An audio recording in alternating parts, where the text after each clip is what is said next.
Hello guys, welcome back to my YouTube channel. Kembali lagi bersama aku Ani. Di video aku kali ini, aku bakalan ngebahas tentang sebuah berita yang sekarang lagi viral banget, yaitu tentang seorang psikopat cantik yang membunuh ibu kandungnya sendiri menggunakan pisau sebanyak 151 kali tusukan sampai ibu kandungnya meninggal. Dan yang lebih mirisnya, ketika dia melakukan persidangan, dia sempat-sempatnya tersenyum ke arah kamera. Dia itu menunjukkan ekspresi bahwa dia itu nggak bersalah, padahal dia itu sudah membunuh ibu kandungnya sendiri. Dan itu benar-benar sangat miris banget guys ya. Oke. Nah, sekarang aku bakalan liatin sama kalian profil orangnya itu seperti apa. Nanti juga aku bakalan kasih tahu ya sama kalian, ini kira-kira alasannya kenapa hingga dia bisa seperti ini gitu ya. Jadi aku bakalan samain sama konspirasi aku, dan aku ngambil materinya itu dari beberapa artikel. Oke. Nah, orangnya yaitu dia gadis yang bernama Isabella Guzman. Dia lahir pada tahun 1995 asal Colorado, Amerika Serikat ya, asal Colorado, Amerika Serikat. Dia itu anak dari pasangan Yoo Min Hoy, itu ibu yang dibunuhnya namanya Yoo Min Hoy, dan juga ayahnya yang bernama Robert Guzman. Oke. Nah, sekarang aku bakalan ceritain ya sama kalian latar belakangnya itu kayak gimana. Jadi, si Isabella Guzman ini, kedua orang tuanya itu bercerai ketika dia umurnya masih kecil. Jadi, orang tuanya itu memutuskan untuk bercerai ya, ketika dia masih kecil. Kemudian, dia itu ikut kepada ibu kandungnya. Dan ibu kandungnya menikah lagi dengan sosok pria yang bernama Ryan Hoy. Ya, Ryan Hoy. Oke. Nah, selang beberapa waktu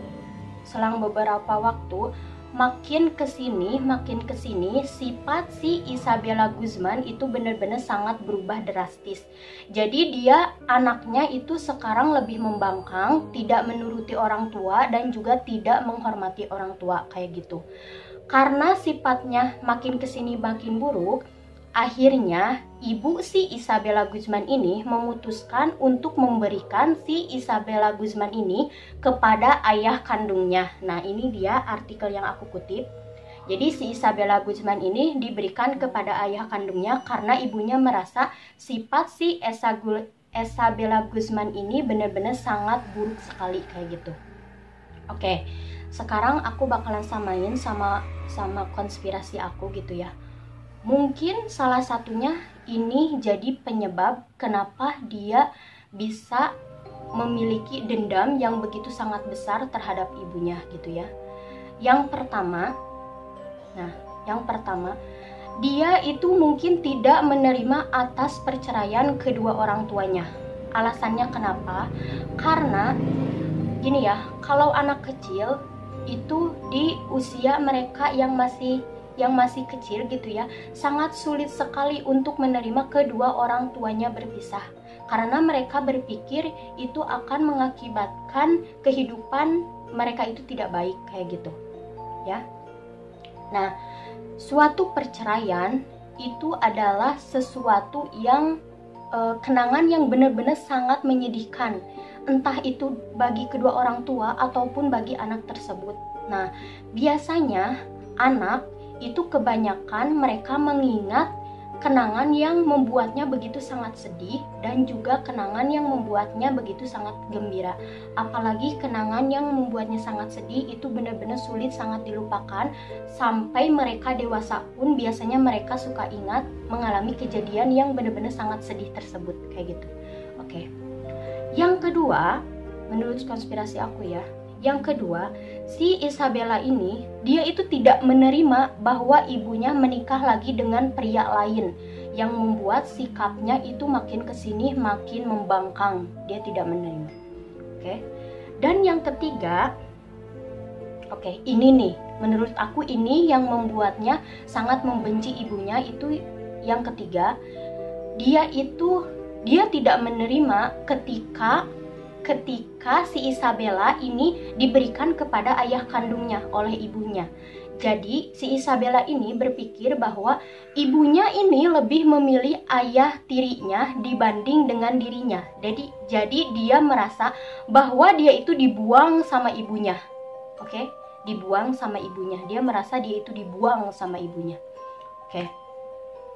Nah, setelah kejadiannya seperti itu, oke. Selang beberapa saat kemudian, beberapa waktu kemudian mungkin ya, si Isabella Guzman ini dia kembali tinggal bersama ibunya, gitu ya. Dia tinggal bersama ibunya, entah alasan dia untuk melancarkan niatnya, gitu ya, niat jahatnya, ataupun memang dia ingin tinggal kembali gitu ya bersama ibunya. Kalau untuk itu aku nggak tahu karena di artikel itu tidak dijelaskan secara rinci, oke. Nah, setelah dia tinggal bersama ibunya kembali, sifatnya itu lama-kelamaan dia itu nggak berubah sama sekali. Jadi makin kesini sifatnya itu makin buruk.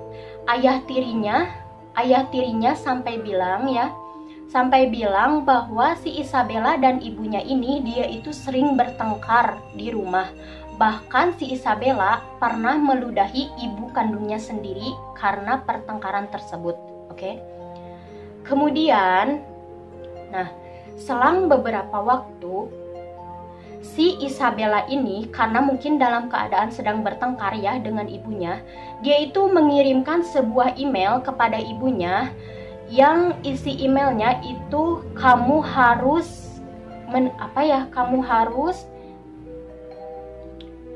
isi emailnya dengan kata-kata kamu harus menebusnya. Dia mengirimkan email kepada ibunya dengan kata-kata seperti itu, gitu ya. Maaf ya kalau misalnya aku lupa ini di bagian ininya, nanti aku liatin aja teksnya, oke? Nah, dia dengan kata-kata seperti itu. Oke. Setelah ibunya menerima email seperti itu, ibunya merasa sangat benar-benar ketakutan, gitu. Ibunya benar-benar ketakutan dengan sikap anaknya yang seperti itu. Akhirnya ibunya meminta suaminya ini untuk menghubungi pihak polisi gitu. Pihak polisi Aurora. Akhirnya suaminya menghubungi pihak polisi Aurora dan menceritakan bahwa anaknya seperti ini, dan seperti ini. Terus ibunya selain menghubungi pihak polisi, ibunya juga menghubungi ayah kandung dari si Isabella Guzman ini. Oke? Nah, setelah ibunya menghubungi pihak polisi, akhirnya polisi pun datang ke rumah ibunya, ya. Akhirnya polisi pun datang ke rumah ibunya. Dan polisi itu seperti kayak menengahi gitu ya. Polisi itu menengahi, terus kayak menasehati Isabella bahwa kamu berperilaku seperti ini tidak baik. Sampai polisi itu mengatakan kalau kamu terus berperilaku seperti ini, itu kamu bisa diusir sama ibu kamu dari rumah ini, kayak gitu. Polisi itu pun berkata seperti itu. Nah, setelah kayak gitu, si Isabella Guzman ini dia itu pergi untuk berbicara dengan ayah kandungnya, karena ayah kandungnya menasehati dia itu atas permintaan dari ibunya. Terus ayah kandungnya itu menasehati dia bahwa anak itu harusnya hormat kepada orang tuanya dan yang lain sebagainya. Itu pokoknya intinya nasihat tentang cara menghormati orang tua itu kayak gimana. Si Isabella Guzman dan ayahnya percakapannya berjalan begitu sangat lancar. Kemudian si Isabella Guzman dia kembali ke rumahnya. Dia kembali ke tempat tinggalnya dan dia masuk ke kamar.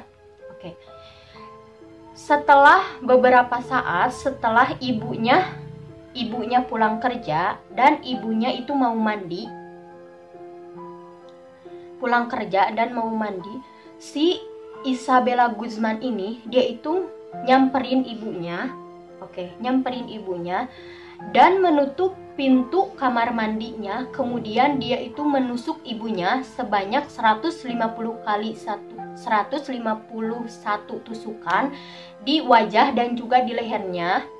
Oke, setelah seperti itu, ibunya kan berteriak ya. Ibunya berteriak, terus ayah tirinya yang sedang makan di bawah gitu, di lantai bawah, dia mendengar dentuman dan juga dia mendengar teriakan dari istrinya yang memanggil dia. Akhirnya ayah tirinya itu ke atas untuk melihat karena ayah tirinya itu tahu bahwa istrinya itu sedang mandi kayak gitu.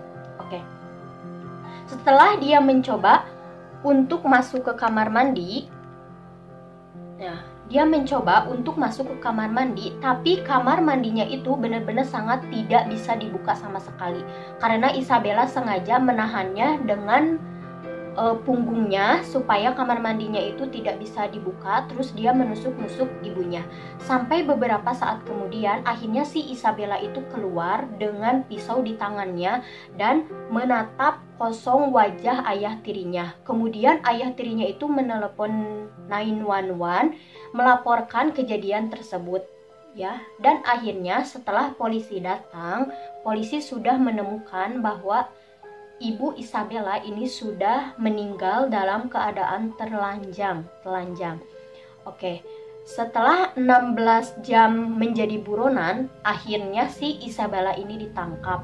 Dan kemudian dia menjalani sebuah persidangan. Ini dia video pas waktu dia sedang sidang. Ini dia video sedang melakukan persidangan. Dia itu tampak ya kelihatan memakai baju orange tahanan. Oke. Dan dia itu tiba-tiba dia menoleh ke arah kamera seperti ini. Kemudian dia tersenyum lucu seperti itu. Tapi saya bisa lihat sendiri ya, dia itu tersenyum tapi sedikit agak kesal. Nah, di sini dia mulai kelihatan ya ekspresi mukanya, dia mulai kelihatan sedih. Dia mulai kelihatan sedih di sini, matanya itu mulai berkaca-kaca. Nah, dia menoleh ke arah kamera dengan tatapan kosong seperti itu. Takut banget anjir gue liatnya. Untung dia cantik. Terus dia menunjuk matanya bahwa dia itu mungkin ingin menunjukkan, coba lihat mata saya itu berkaca-kaca, mungkin maksudnya kayak gitu ya. Bener-bener ini wanita kelihatan aneh banget. Oke, setelah menjalani persidangan pada tanggal 28 Agustus 2013, ini sebenarnya kasusnya udah lama ya, tapi ini kembali viral lagi. Oke, akhirnya si Isabella ini diputuskan dia itu tidak bersalah sama sekali karena umurnya dia itu waktu itu masih kecil, yaitu umurnya 18 tahun. Jadi dia ditahan tanpa ikatan kayak gitu ya. Oke. Dan dia itu dibawa ke rumah sakit dengan alasan kenapa dia bisa dinyatakan tidak bersalah gitu, karena katanya dia itu mengidap gangguan kejiwaan yang membuatnya itu seperti itu.